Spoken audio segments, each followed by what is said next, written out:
Ada ulama memisalakan lah, ada orang karena kasus, karena masalah sehingga dilaporkan orang, lalu disidang, kayak itu aja ringkasnya tuh. Jadi ditangkap polisi, terdakwa ngaranna ya kalau lah, lalu sampai kepada memasuki persidangan. Nah, orang ini beisian kawan bertiga.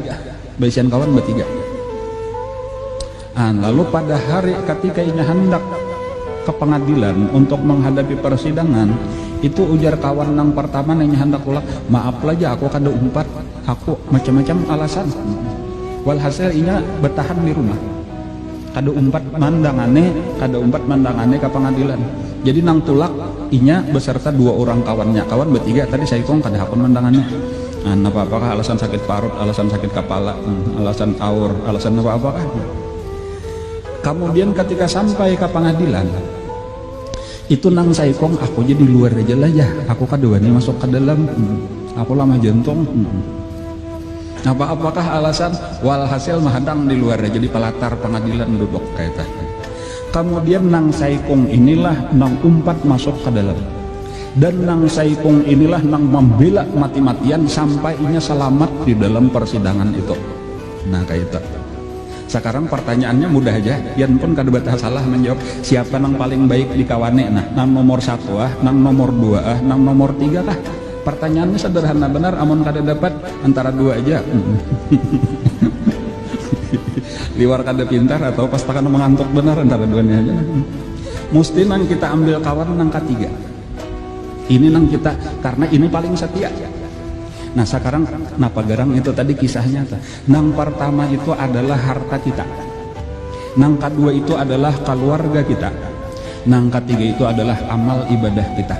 Maksud persidangan itu adalah kubur dan mungkar dan nakir.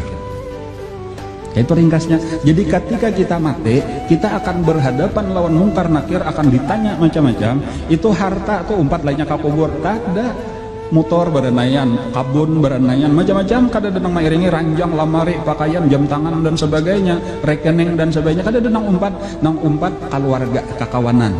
Sampai ke pinggir kubur aja hakun hanya berbuat kada denang hakunnya. Di limun bersama-sama kada denang hakunnya. Kan cuma tak patut tadi hakun maatar sampai ke pinggir kubur. Inilah kekawanan kita, ada harta. Jadi maksudnya di antara nang paling kada setia tuh harta. Nah, nang nomor 2 masih bolehlah dianggap setia, cuma kada bujur-bujur saya hidup sama mati aja, hidup sama-sama mati ikam aja. Itu belanja sudah nonton.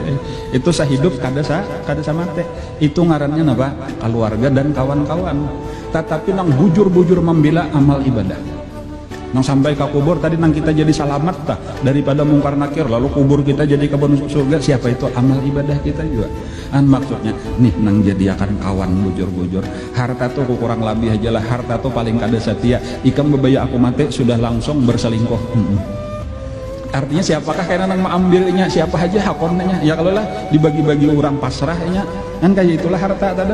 Maksudnya rugi kalau kita tuh harta aja nang disasah siang malam, amal ibadah kada, itu luput tak. Nang paling kada setia nang disasah, nang setia malah kada diurus. Nah ini tadi maksudnya pelajaran kisahnya.